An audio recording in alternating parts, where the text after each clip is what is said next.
தமிழக சட்டப்பேரவையில் அரசியலமைப்பு சட்டம், தேசிய கீதம் மீண்டும் அவமதிக்கப்பட்டிருப்பதாக ஆளுநர் மாளிகை தெரிவித்துள்ளது. சட்டப்பேரவையில் ஆளுநரை உரை புறக்கணிப்பு குறித்து எக்ஸ் தளத்தில் ஆளுநர் மாளிகை விளக்கமளித்துள்ளது. அதில் தமிழ்நாடு சட்டப்பேரவையில் இன்று மீண்டும் பாரதத்தின் அரசியலமைப்பு மற்றும் தேசிய கீதம் அவமதிக்கப்பட்டதாக கூறப்பட்டுள்ளது. அனைத்து சட்டப்பேரவைகளிலும் ஆளுநர் உரையின் தொடக்கத்திலும் முடிவிலும் தேசிய கீதம் பாடப்படுவதாக ஆளுநர் மாளிகை குறிப்பிட்டுள்ளது. இன்று ஆளுநர் பேரவைக்கு வரும்போது தமிழ்தாய் வாழ்த்து மட்டும் பாடப்பட்டதாகவும், பேரவையிடம் அதன் அரசியலமைப்பு கடமையை மரியாதையுடன் நினைவூட்டியதுடன் தேசிய கீதத்தை பாடுவதற்காக அவை தலைவரான முதலமைச்சர் சட்டப்பேரவை சபாநாயகர் அவர்களிடமும் உருக்கமாக வேண்டுகோள் விடுத்ததாகவும் விளக்கமளிக்கப்பட்டுள்ளது.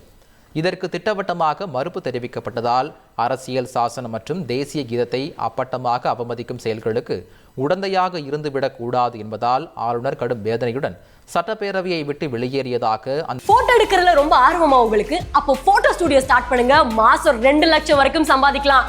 எப்படின்னு தெரிஞ்சுக்கணும்னா ஃப்ரீடம் ஆப்பை இப்பவே டவுன்லோட் பண்ணுங்க. இந்த பதிவில் தெளிவுபடுத்தப்பட்டுள்ளது. தமிழக அரசு தயாரித்த அளித்த உரையை வாசிக்காமலேயே சட்டப்பேரவையில் இருந்து ஆளுநர் ஆர்.என். ரவி வெளியேறினார்.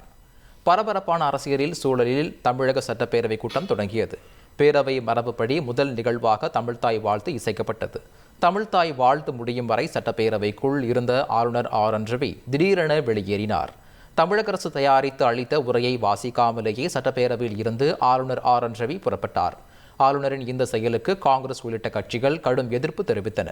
இதைத் தொடர்ந்து சபாநாயகர் அப்பாவு ஆளுநர் உரையின் தமிழ் மொழியாக்கத்தை சட்டப்பேரவையில் வாசித்தார். முன்னதாக சட்டப்பேரவைக்கு வருகை தந்த ஆளுநர் ஆர்.என். ரவிக்கு முறைப்படி வரவேற்பு அளிக்கப்பட்டது.